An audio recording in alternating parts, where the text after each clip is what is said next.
Hello students. हम लोग synthesis पढ़ रहे हैं और सिंथेसिस में हम जो है कुछ टॉपिक्स पढ़ चुके हैं, जैसे कि पार्टिसिपल का यूज करके सिंपल सेंटेंस बनाना, ठीक है, नॉमिनेटिव एब्सोल्यूट का यूज करके सिंपल सेंटेंस बनाना, इन्फिनेटिव का यूज करके सिंपल सेंटेंस बनाना। ये टॉपिक्स हमने क्लियर कर ली हैं। अब नेक्स्ट हमारी टॉपिक है नाउन और फ्रेज इन अपोजिशन का यूज करके सिंपल सेंटेंस बनाना। तो चलिए देखते हैं, पहले इसके हम कुछ रूल्स को समझेंगे, फिर उसके बाद मैं आपको प्रीवियस ईयर के कुछ इंपॉर्टेंट क्वेश्चंस सॉल्व कराऊंगा जो प्रीवियस ईयर्स में पूछे जा चुके हैं। ठीक है, तो चलिए पहले इसके रूल्स को समझते हैं कि किस तरह से ये हम जो है सिंपल सेंटेंस बना सकते हैं नॉमिनेटिव एब्सोल्यूट का, या फिर नहीं तो नॉमिनेटिव एब्सोल्यूट तो नहीं पढ़ाना है अभी। अभी हमें पढ़ाना है नाउन और फ्रेज इन अपोजिशन। तो देखते हैं, चलिए स्टार्ट करते हैं।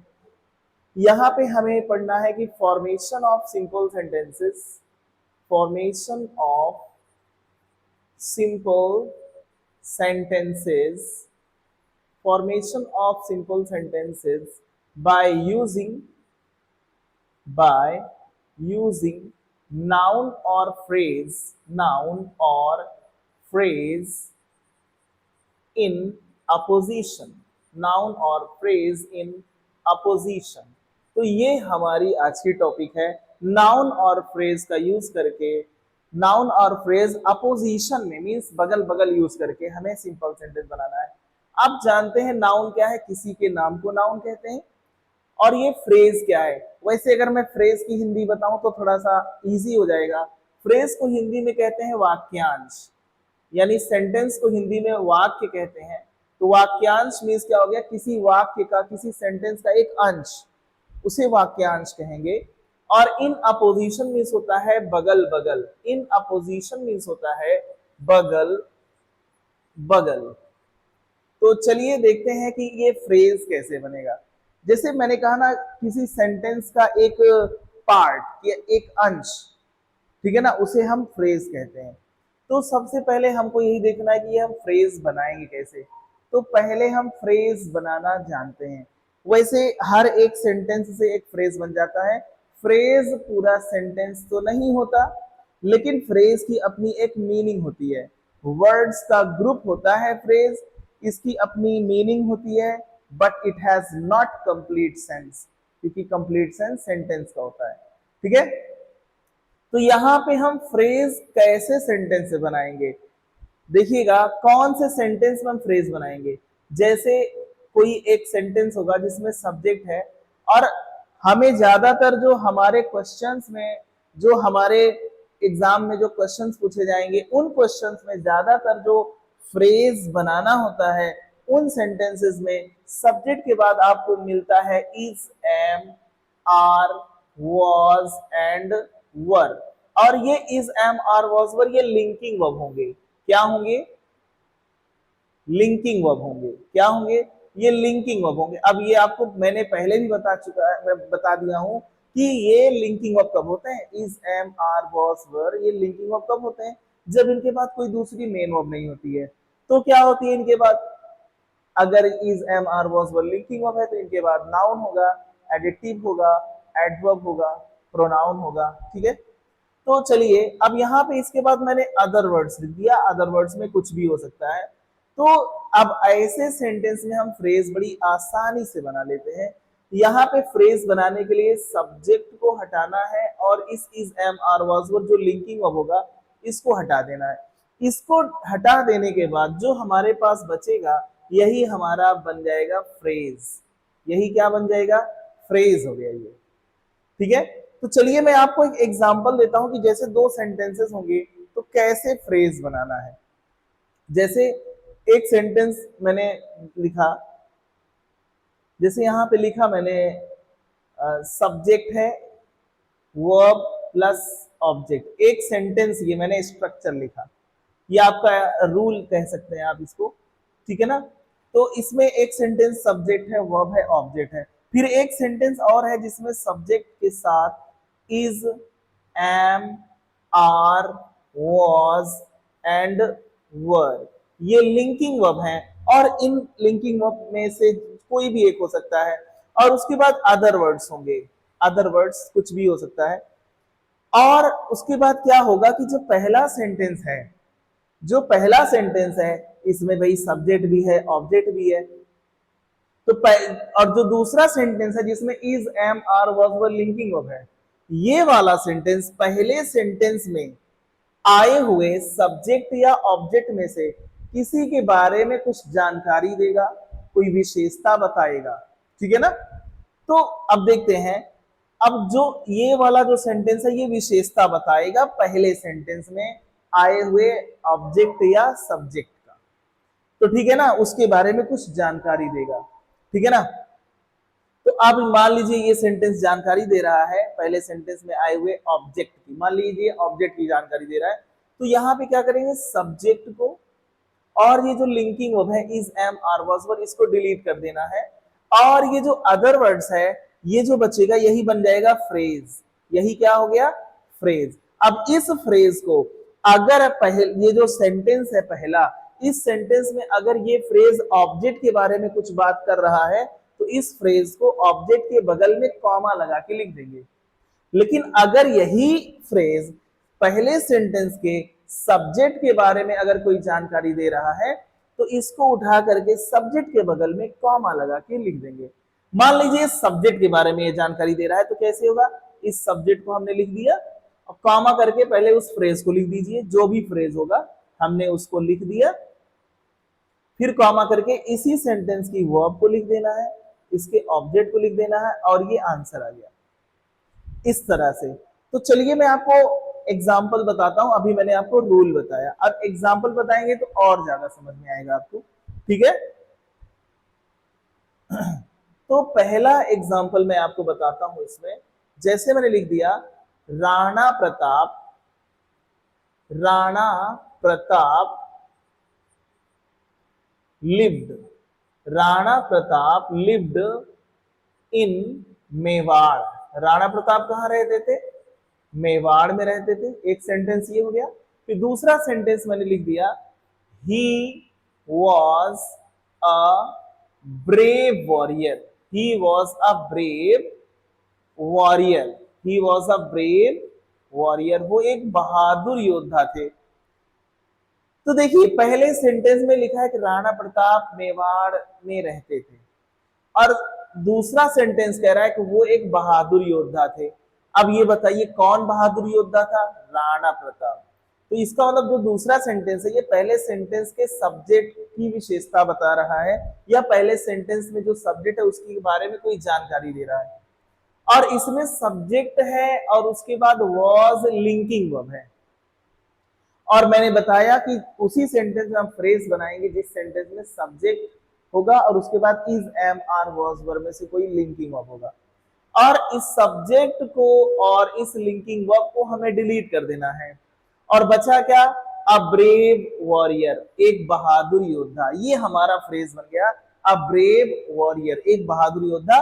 और इस फ्रेज को पहले सेंटेंस में ले चल के हमें चिपका देना है। कहां चिपकाना है, मेवाड़ के बगल में। क्या मेवाड़ एक बहादुर योद्धा था, नहीं, मेवाड़ तो प्लेस का नेम है। तो कौन बहादुर योद्धा था, राणा प्रताप। तो राणा प्रताप के बगल में कॉमा करके इस फ्रेज को हमें लिख देना है। तो इसका आंसर क्या हो गया, लिख दीजिए राणा प्रताप। क्या लिख दिया, राणा प्रताप। राणा प्रताप के बगल में उसका फ्रेज लगा देते हैं। राणा प्रताप लिखा, कॉमा कर दिया। राणा प्रताप लिखने के बाद हमने क्या किया, कॉमा किया और वो फ्रेज लाया। क्या फ्रेज है, a brave warrior, a brave warrior, इतना, फिर कॉमा कर देंगे और राणा प्रताप का अब वर्ब लिख देंगे। राणा प्रताप के बगल में फ्रेज आया, अब फिर राणा प्रताप की वर्ब कौन है, लिव्ड। तो इसको भी लिख देंगे, क्या लिख देंगे, लिव्ड इन, कहा, मेवाड़। इसका ये आंसर आ गया और बहुत ही आसान है, बस आपको थोड़ा सा कंसंट्रेट होकर समझने की जरूरत है। ठीक है, ये आपका आंसर हो गया। चलिए मैं आपको एक एग्जांपल और दे देता हूं। ठीक है, जैसे हमने सेंटेंस लिखा Ram is my friend, Ram is my friend एक सेंटेंस ये हो गया राम इज माय फ्रेंड। फिर एक सेंटेंस और लिखते हैं he is he is he is the district magistrate. He is the district magistrate of our district. He is the district magistrate of our district. वो हमारे जिले का डिस्ट्रिक्ट मैजिस्ट्रेट है। तो पहले सेंटेंस में भी देखिए, पहले सेंटेंस में राम सब्जेक्ट है, इज लिंकिंग वर्ब है, और दूसरे सेंटेंस में भी ही सब्जेक्ट है और इज लिंकिंग वर्ब है।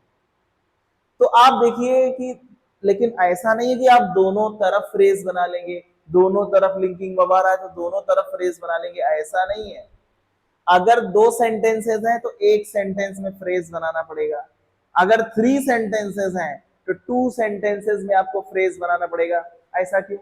क्योंकि हमें तो एक ही फाइनाइट वर्ब यूज करनी है ना, हम सिंपल सेंटेंस बना रहे हैं और सिंपल सेंटेंस में एक ही फाइनाइट वर्ब यूज होनी चाहिए। तो अब कहिए कि अगर 10 सेंटेंस आ जाएं तो कितने सेंटेंसेस में आप फ्रेज बनाएंगे? 9 सेंटेंसेस में, क्योंकि एक ही सेंटेंस को पूरा का पूरा लिखना है उसकी फाइनाइट वर्ब के साथ, बाकी सबको फ्रेज बना देंगे। ठीक है ना? 1000 सेंटेंसेस आए तो 999 सेंटेंसेस में फ्रेज बनाना पड़ेगा। ऐसा होगा नहीं, मतलब आपको समझाने के लिए मैं ऐसा कह रहा हूं। ठीक है? तो यहाँ पे हम किसी एक तरफ जो है फ्रेज बना सकते हैं, चाहे पहले सेंटेंस में चाहे दूसरे सेंटेंस में। हमें तो लग रहा है कि दूसरे सेंटेंस में राम के बारे में एक अच्छी जानकारी मिल रही है, इसको उठा करके हम राम के बगल में रख देंगे। लेकिन देखिए फ्रेज कैसे बनेगा, ही सब्जेक्ट है, इज लिंकिंग वर्ब है, सब्जेक्ट और लिंकिंग वर्ब को हमें करना है डिलीट। अब पूरा बचा क्या? The district magistrate of our district. अब ये हमारा फ्रेज बन गया, इसको पहले सेंटेंस में लगा देना है। तो कौन है district magistrate of our district? हमारे जिले का डिस्ट्रिक्ट मैजिस्ट्रेट कौन है? ये राम ही है। तो क्या करेंगे, राम के बगल में कॉमा करके इस फ्रेज को लिख देंगे। तो ये आंसर आपका हो गया। क्या लिख देंगे आप? राम कॉमा करके फ्रेज लाइए। क्या है phrase? The district magistrate, district magistrate of our district, of our district. फिर कॉमा करके अब राम का जो वर्ब था सेंटेंस में उसको लेके आइए, इज माय फ्रेंड। बहुत सारे लोग एक गलती करते हैं, मैं आपको बता दे रहा हूं। कुछ लोग क्या करते हैं कि जैसे यहां फ्रेज बना और इस सेंटेंस में लगाना है तो वो राम के बगल में कॉमा करके फ्रेज लगाते हैं और फिर इस सेंटेंस में जो वर्ब है उसको लिखना ही भूल जाते हैं। ऐसा मत करिएगा। एक जिस सेंटेंस में फ्रेज नहीं बना है, फ्रेज को उसी सेंटेंस में चिपकाना है जिस सेंटेंस में फ्रेज नहीं बना है, और जिस सेंटेंस में आप फ्रेज चिपका रहे हैं, जिस लगा रहे हैं, उसमें किसी भी एक वर्ड को छोड़ना नहीं है, उस सेंटेंस को पूरा लिखना है। बस क्या करना है कि फ्रेज को उस वर्ड के बगल में कॉमा लगा के लगा देना है जिसको वो क्वालिफाई कर रहा है, जिसके बारे में वो जानकारी दे रहा है। ठीक है? तो मुझे लगता है कि बिल्कुल आपको समझ में आ गया है। अब मैं आपको कुछ प्रीवियस ईयर के क्वेश्चंस आपको सॉल्व करवा देता हूं जिससे कि आपको ये और ज्यादा इजी हो जाए।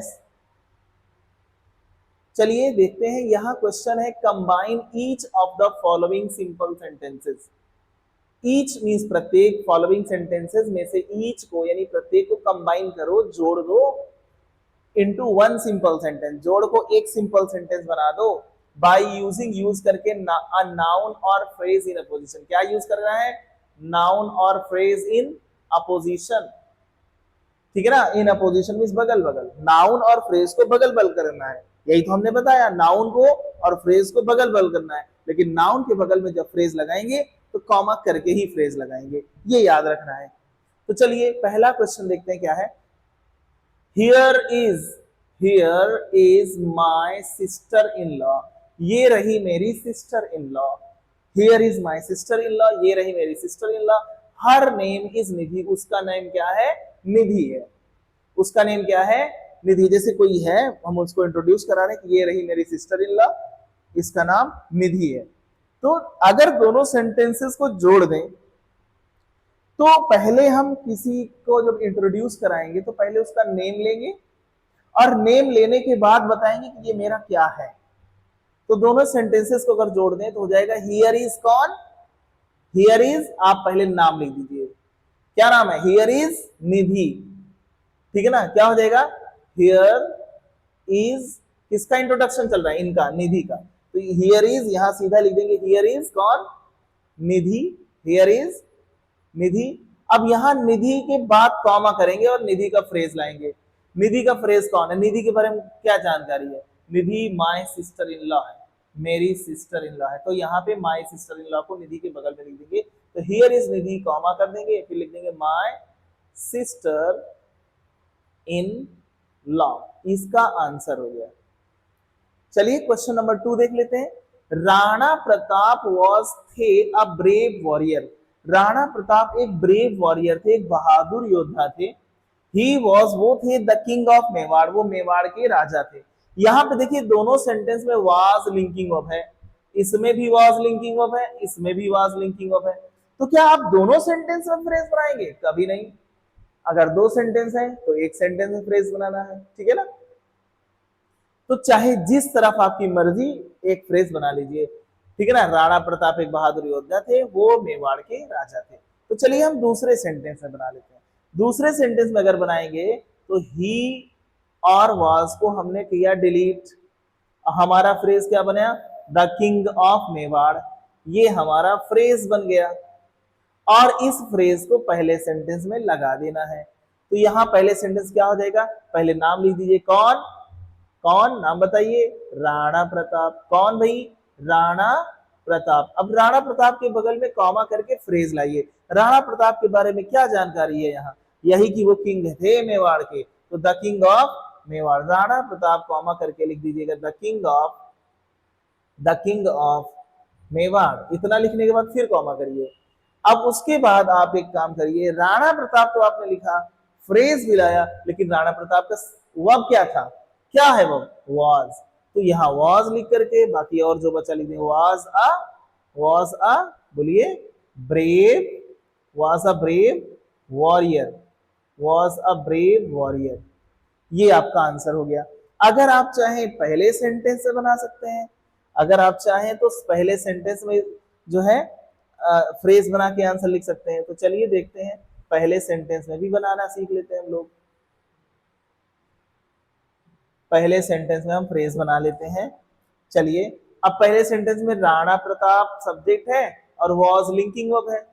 हमने क्या किया, राणा प्रताप और लिंकिंग वर्ब को डिलीट कर दिया, छोड़ दिया। फ्रेज क्या बना हमारा, अ ब्रेव वॉरियर, ये फ्रेज बन गया। अब इस फ्रेज को क्या करना है, जिस सेंटेंस में फ्रेज नहीं बना उसमें चिपका देना है। तो दूसरे में नहीं बना फ्रेज, इसमें इस फ्रेज को चिपका देना है। लेकिन ये ही कौन है, नाम बताइए पहले। ही का नाम है राणा प्रताप, तो ही की जगह क्या लिख देंगे, राणा प्रताप। ही की जगह हमने क्या लिख दिया, राणा प्रताप। अब कॉमा करके फ्रेज लाइए, पहले सेंटेंस फ्रेज बनाए, क्या फ्रेज है, a brave warrior. Rana Pratap a brave क्या, warrior, Rana Pratap a brave warrior. फिर कॉमा करके अब इसका वर्ब लिख दीजिए, क्या है, was the king of Mewar, पूरा लिख दीजिएगा, ठीक है ना। Rana Pratap comma a brave warrior was the king of Mewar, इसका आंसर आ गया। नेक्स्ट क्वेश्चन है क्वेश्चन नंबर 3। इसमें 3 सेंटेंसेस हैं, तो देखिएगा, चाहे 3 आए, 4 आए, 10 आए, उससे कोई फर्क नहीं। ध्यान दीजिएगा, पहला क्वेश्चन, पहला सेंटेंस है, बाबर डिफीटेड मींस हरा दिया लोधी। बाबर ने किसको हरा दिया, लोधी को हरा दिया। दूसरा सेंटेंस है, बाबर वॉज मींस थे अ तुर्क। बाबर क्या थे, एक तुर्क थे। तीसरा सेंटेंस है, लोधी वॉज मींस थे the emperor of India. Lodhi India के एम्पेरर थे, इंडिया के सम्राट थे, कौन, लोधी। तो देखिए, क्या पहले सेंटेंस में आपको फ्रेज बनता लग रहा है, नहीं। और ये भी याद रखिए 3 सेंटेंसेस हैं, तो फ्रेज कितने सेंटेंस में बनाएंगे, 2 सेंटेंसेस में, क्योंकि हमें एक ही तो फाइनाइट वर्ब यूज करनी है ना, इसलिए 2 सेंटेंसेस में फ्रेज बनाएंगे। तो चलिए पहले सेंटेंस में फ्रेज बनता नहीं दिख रहा है, दूसरे सेंटेंस में बाबर सब्जेक्ट है, वाज लिंकिंग वर्ब है, और अगर सब्जेक्ट और लिंकिंग वर्ब को डिलीट कर दिया जाए तो हमारा एक फ्रेज बन गया क्या, अतुर्क। क्या फ्रेज बन गया, अतुर्क। एक फ्रेज ये बन गया हमारा। अब तीसरे में भी हमें बनाना है, तीसरे सेंटेंस में लोधी सब्जेक्ट है, वाज लिंकिंग वर्ब है, और इन दोनों सब्जेक्ट और लिंकिंग वर्ब को डिलीट कर दिया हमने, तो हमारा फ्रेज बन गया द एम्पेरर ऑफ इंडिया। क्या बन गया phrase, the emperor of India. एक दो फ्रेज हमारे पास आ गए, एक फ्रेज आया अतुर्क और दूसरा वाला फ्रेज आया द एम्पेरर ऑफ इंडिया। अब इन दोनों फ्रेजेस को कहां चिपकाना है, पहले सेंटेंस में, क्योंकि पहले ही सेंटेंस में तो फ्रेज नहीं बना, पहले सेंटेंस में कोई फ्रेज नहीं बना है, ठीक है ना। तो इसलिए पहले सेंटेंस में क्या करेंगे, हम दोनों फ्रेज को चिपका देंगे। लेकिन ये बताइए अतुर्क कौन है, तुर्क कौन है, बाबर। तो अतुर्क को उठा करके बाबर के बगल में कॉमा करके लिख दीजिएगा। और यहां देखिए द एम्पेरर ऑफ इंडिया कौन है, लोधी। तो इसको आप क्या करेंगे, लोधी के बगल में कॉमा करके द एम्पेरर ऑफ इंडिया लिख देंगे। तो आंसर बड़ा आसान है, क्या आ जाएगा आंसर, पहले आप लिख देंगे बाबर, बाबर के बगल में बाबर वाला फ्रेज लाइए, क्या बाबर एम्पेरर ऑफ इंडिया, नहीं, उस टाइम पे यहाँ पे लोधी था, बाबर क्या है, तुर्क। तो बाबर के बगल में क्या लिख देंगे फ्रेज, अ तुर्क, बाबर अ तुर्क, फिर कॉमा करके बाबर वाला वर्ब लिख देंगे, क्या है, डिफीटेड। क्या है, डिफीटेड। बाबर अतुर्क डिफीटेड किसको हराया, लोधी को। कौन लोधी, लोधी का फ्रेज होगा ना, फ्रेज बताएगा कौन Lodhi, the emperor of India, the emperor of, the emperor of India. तो ये आपका आंसर हो गया, ठीक है। नेक्स्ट क्वेश्चन देखते हैं, question number 4, Milton was a famous English poet. Milton was means थे, अ फेमस एक फेमस इंग्लिश पोएट थे, ही बिकेम वो हो गए थे, ब्लाइंड अंधे, वो क्या हो गए थे, अंधे। तो पहले सेंटेंस में आप देखिए बिल्कुल आसान सा, मिल्टन सब्जेक्ट है, वॉज लिंकिंग वर्ब है, अगर इन दोनों को मैं डिलीट कर दूं तो हमारे पास फ्रेज बन जाएगा क्या, अ फेमस इंग्लिश पोएट। ये एक हमारा फ्रेज बन गया। अब इस पहले सेंटेंस में अगर फ्रेज बना तो इस फ्रेज को हम दूसरे सेंटेंस में चिपका देंगे, ठीक है ना। तो लेकिन ये ही कौन है, ही नहीं चलेगा, ही का नाम चलेगा। ही का नाम क्या है, मिल्टन। तो आप ही की जगह पे क्या लिख देंगे, मिल्टन। फिर मिल्टन लिखने के बाद दोबारा ही मत लिख दीजिएगा, मिल्टन, क्योंकि मैंने कुछ स्टूडेंट्स को देखा है कुछ गलतियां करते हैं, ठीक है ना। तो ही की जगह पे हमने मिल्टन लिख दिया, मिल्टन के बगल में कॉमा करके फ्रेज लाएं, कौन मिल्टन, ये फ्रेज बताएगा कि कौन Milton, a famous English poet. तो मिल्टन के बगल में हमने फ्रेज लाया क्या, a famous, a famous English, a famous English poet, फिर कॉमा करके मिल्टन का वर्ब लाइए, यहां ही को हमने ही की जगह पे मिल्टन लिखा, तो ही का वर्ब क्या था, बिकेम। तो आप यहां पे लिखेंगे क्या, बिकेम, क्या हो गए थे, ब्लाइंड हो गए थे, अंधे हो गए थे, ठीक है। बिल्कुल आसान सा, बहुत ही आसान सी टॉपिक है, ठीक है ना। नेक्स्ट क्वेश्चन देखते हैं, question number 5, education is an instrument of power. Education जो है एक इंस्ट्रूमेंट है, यंत्र है, ऑफ पावर, शक्ति का यंत्र है। इट हैज बीन, ये बना हुआ है, द गाइडिंग फैक्टर, ये गाइडिंग फैक्टर बना है, मार्गदर्शन करने वाला कारक है, ऑफ सिविलाइजेशन, सभ्यता को मार्गदर्शन करने वाला कारक है कौन, एजुकेशन। तो ये जो इट लिखा है ये एजुकेशन ही है, इट एजुकेशन के लिए प्रोनाउन यूज किया गया है। तो देखिए पहले सेंटेंस में आप बड़ी आसानी से फ्रेज बना सकते हैं जिसमें एजुकेशन सब्जेक्ट है और इज लिंकिंग वर्ब है। अगर हमने दोनों को डिलीट कर दिया तो हमारे पास एक फ्रेज मिल गया, क्या क्या मिला, एन इंस्ट्रूमेंट ऑफ पावर, एक हमारा ये फ्रेज बन गया। अब इस फ्रेज को उस सेंटेंस में लगा देना है जिस सेंटेंस में फ्रेज नहीं बना है। आप खुद ही बताइए कौन से सेंटेंस में फ्रेज नहीं बना, दूसरे सेंटेंस में फ्रेज नहीं बना, तो इस सेंटेंस में इस फ्रेज को लगा देना है। तो बताइए ये इट किसके लिए लिखा है, इट प्रोनाउन है, किसके लिए लिखा गया, एजुकेशन के लिए। तो अब आप इट को हटा करके, प्रोनाउन को हटा करके नाउन लिखेंगे, तो यहाँ इट की जगह पे क्या लिखने वाले हैं आप, एजुकेशन, क्या लिखेंगे इट की जगह पे, एजुकेशन। एजुकेशन के बगल में कॉमा कर दीजिए, कोई फ्रेज हो एजुकेशन का तो लगा दीजिए, है बिल्कुल है, एन इंस्ट्रूमेंट ऑफ पावर। तो इस एजुकेशन के बगल में हमने फ्रेज इसका लिखा, an instrument of power, an instrument of power, an instrument of power, फिर कॉमा कर देंगे, इट की जगह पे एजुकेशन लिखा, फिर उसका फ्रेज लाए, लेकिन अब इट का वर्ब लाइए, क्या है, हैज बीन, क्या बना हुआ है, has been the guiding factor, has been the guiding factor of civilisation, ये आपका आंसर हो गया, has been the guiding factor of civilisation. ठीक है, क्वेश्चन नंबर 6 भी देख लेते हैं। कालिदास, कौन, कालिदास रोट मीन्स लिखा द शाकुंतलम, कालिदास ने क्या लिखा, शाकुंतलम, कालिदास ने क्या लिखा, Shakuntalam. He was both a great poet of, he was a great poet and dramatist, वो एक महान कवि और नाटककार थे, ड्रामेटिस्ट थे। तो देखिए पहले सेंटेंस में फ्रेज नहीं बन रहा है, अगर हम बनाना चाहें तो बन सकता है, लेकिन हम एक रूल पे चल रहे हैं, नहीं तो आप लिख दीजिएगा ना, कालिदास का फ्रेज यहां बन सकता है, आप लिख सकते हैं the writer of Shakuntalam, the writer of the Shakuntalam, phrase बन गया। लेकिन हम थोड़ा रूल पे चल देते हैं, रूल नहीं मतलब थोड़ा सा इजी वे में पढ़ाना चाहते हैं ताकि बच्चे गलती ना करें, और आपसे क्वेश्चन एग्जाम में बड़ा आसान ही पूछता है, बहुत टफ नहीं पूछता, ठीक है। तो यहां पे आप देख रहे हैं कि दूसरे सेंटेंस में बड़ी आसानी से फ्रेज बन रहा है, ही सब्जेक्ट है, वॉज लिंकिंग ऑफ है, अगर दोनों को डिलीट कर दें तो हमारे पास फ्रेज बना अ ग्रेट पोएट एंड ड्रामाटिस्ट, एक फ्रेज बन गया। अब इस फ्रेज को उस सेंटेंस में लगा देना है जिस सेंटेंस में फ्रेज नहीं बना है, किसमें नहीं बना है, पहले सेंटेंस में। और ये अ ग्रेट पोएट एंड ड्रामाटिस्ट है कौन, शाकुंतलम या कालिदास, कालिदास, तो कालिदास के बगल में कॉमा करके लगा देना है, आंसर आ जाएगा। देखिएगा इसका आंसर हो गया कालिदास, कॉमा करके इसका फ्रेज लाइए, a great poet and dramatist, a great poet and dramatist, फिर कॉमा करके अब कालिदास का वर्ब लेके आइए, क्या है, wrote, wrote the Shakuntalam, wrote the, क्या लिखा, शाकुंतलम, ये आपका आंसर हो गया। चलिए नेक्स्ट क्वेश्चन मैं आपको सॉल्व कराता हूं।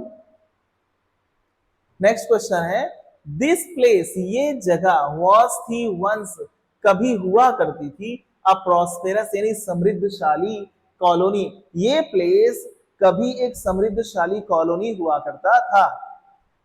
इट इज, ये है, नाउ अब, अ हीप ऑफ ruins, अब ये हीप ऑफ ruins हो गया है, मींस खंडहर हो गया है।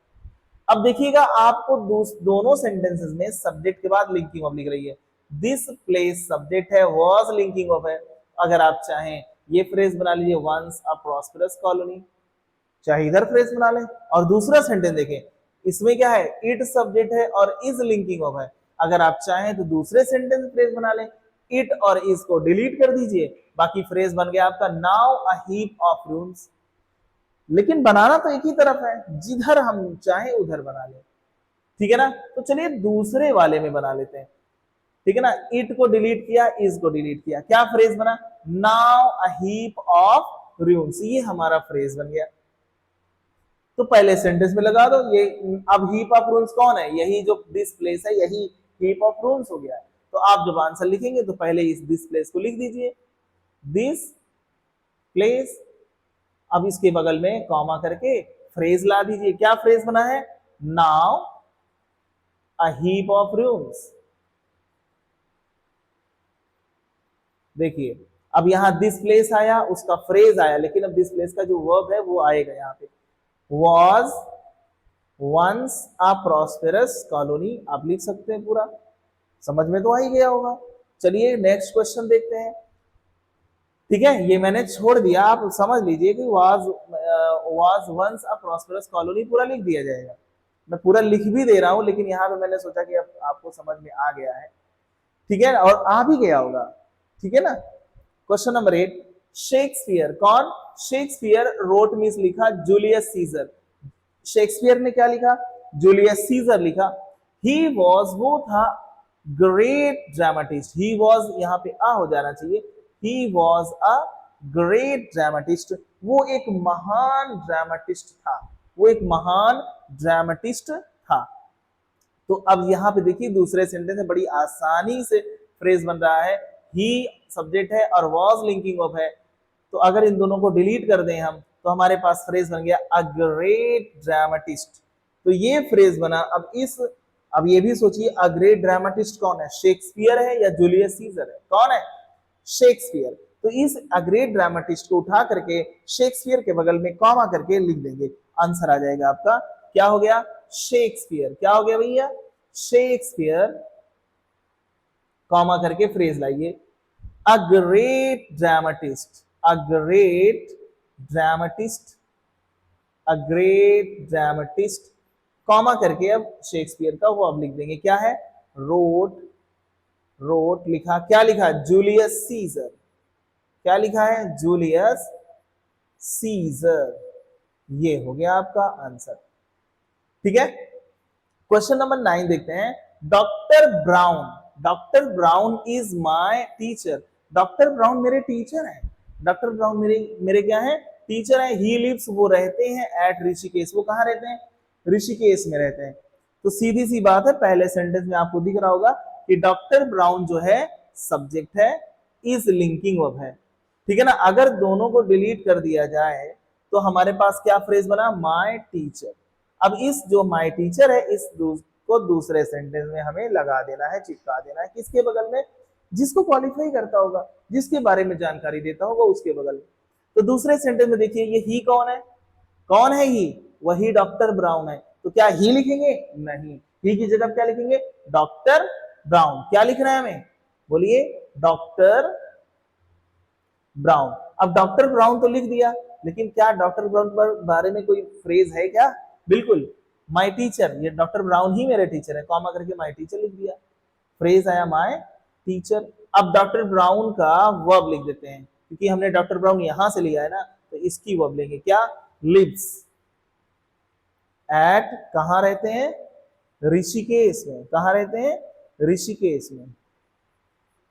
तो ये आपका, मैंने आपको कुछ इंपॉर्टेंट क्वेश्चन सॉल्व करवाए। आई होप आपको समझ में आया होगा और बहुत ही अच्छे से समझ में होगा। आप एक काम और भी कर सकते हैं, आपके पास जो भी टेक्स्ट बुक हो, आप उस टेक्स्ट बुक का यूज करके और भी क्वेश्चन सॉल्व करिए। ना आए तो कमेंट बॉक्स में हमें लिख कर सेंड करें, कमेंट करें, और मैं उनको भी सॉल्व करवा दूंगा। ठीक है ना। और लेकिन मुझे ऐसा लगता है कि अब आपको कोई प्रॉब्लम नहीं होनी है, सब कुछ आप कर लेंगे। लेकिन आप वीडियो देखने के बाद जो है जरूर उसको जो है और भी क्वेश्चन सॉल्व करें, ताकि बिल्कुल एकदम क्लियर हो जाए। एग्जाम के लिए आप प्रिपेयर हो जाइए अभी से। ठीक है, नेक्स्ट वीडियो में मिलते हैं। जय हिंद।